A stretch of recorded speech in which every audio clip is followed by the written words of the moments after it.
What's up guys, it's Rachel. So you guys know that I used to work in the entertainment field for 7 years, and over the course of the years, I've crossed paths with a lot of K-pop star agencies. And one of my friends recently quit her job at an agency, finally. And I'm so happy for her because she used to describe her job as a nightmare, and she spilled so many teas, and I'm making a video about it. So today's video is gonna be the truth of working with K-pop idols. And in this video, of course, she will remain anonymous, as well as the agency and the idols and everyone.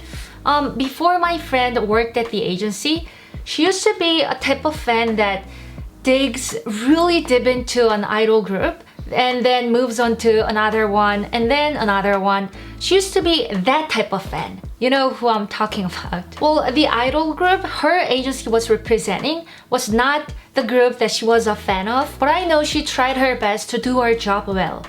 That I know for sure. But while she was working for that company as a fan manager, she realized things were very different from what she thought she knew as a fan. What made her job a nightmare was really all about dealing with the fans. She really reflected on herself, thinking of the times she used to go on a power trip as a fan. For real, she hates fans so much now, she didn't even turn on a fan during the summer.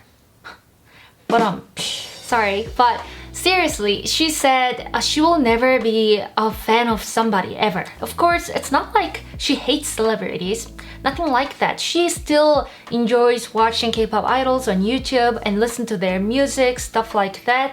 But it's just she enjoys idols at a normal people level, not on a fan level, because there is a much difference. You guys know that. Now, this is why she decided to quit working with K-pop idols. Number one, there's no holiday. You might say, well, at least you get Sundays off. You just need to sacrifice your Saturdays. But no, it's a whole another level. There is 인기가요 on Sundays, and there is Music Bank on Saturdays, and all the fan meetups, fan meetings, and concerts, well, they are all scheduled on the weekends. Even if you're at home, you're continuously on hold right next to your phone. Sleeping in till noon? Well, it's not possible. You can't even watch a freaking movie. You always need to be able to pick up the phone if something happens, even if you are sleeping. So at this point, there are a lot of people who get paranoid by their phones, and they end up getting two phones, one for their work and one for their privacy. And when the artist begins their album promotion, you can't sleep until 2 or 3 in the morning, and then you need to wake up by 7, get on the subway by 8 to go to the office and repeat the whole thing again. Of course, this scenario is a better one, a much better one than compared to the one right before the artist's album comeback, because at least you get off and you can go home. When it's the comeback season, there's no home. Number two, too much pressure. Posting on the artist's social media is not a joke. Well, it does sound like a simple job because it's like writing and posting, it's all done by the internet, but there's so much pressure. If there's something wrong, then the fans that screen capture it and complain it to the company. Of course, it's your job, so you should be able to not make any mistake, but you know, it's done by a human.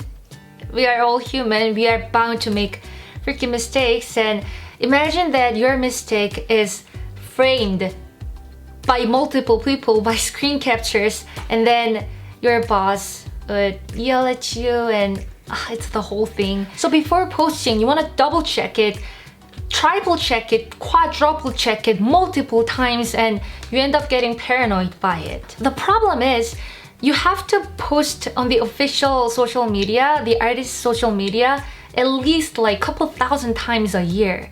So you just have to get over it. And if you make one mistake, then everything you've done so far, everything you've done good becomes nothing. And then it hurts the image of your company because it's not professional. And then you in the company, your image in the company, it's bad. Well, what my friend hated the most was creating content for the fans. If she chooses a picture that's not the best of the idol, well then it's just not acceptable by fans. It'll be disastrous. So the photo pickup and the Photoshop afterwards are done by the agency's care, and it's a lot of work. And the fans complain a lot because The contents the agency makes are so rare. But there are reasons. One, it takes a lot of time to edit. The original footage is so raw, it cannot get leaked. Sometimes it can be dangerous. What if the idol said something bad? A cuss word? No.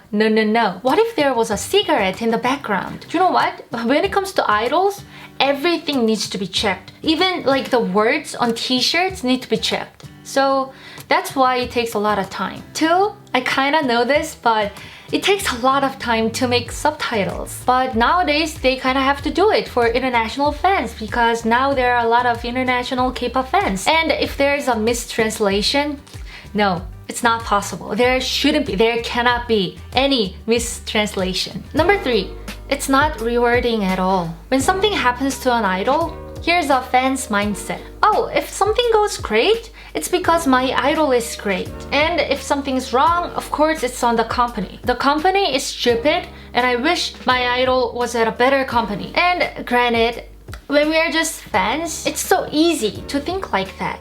But in reality, that's not the case. Let's say an artist did something bad. And then the fans don't usually go harsh on the artist right away because they love them.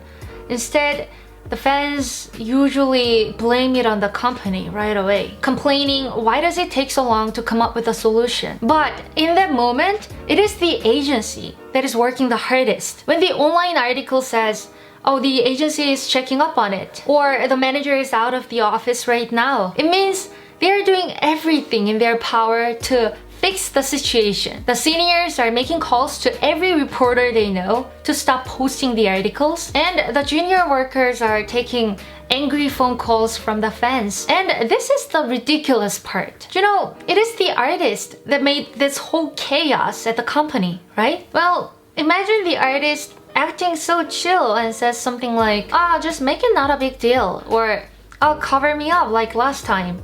Something like that. You know, at the end of the day, an agency is a place where you work like a slave to make the artist shine in the world. There's no you.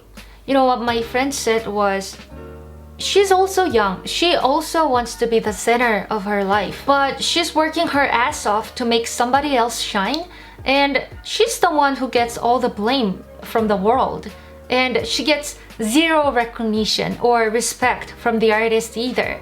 So it's not rewarding at all. And that's when she thought to herself, well, this is not the place where I want to be. And yeah, that's why she set herself free. Working in an agency sounds like it can be fun at times because you work with K-pop idols and you get to see how things are done really up close. But after listening to the reality of it, oof.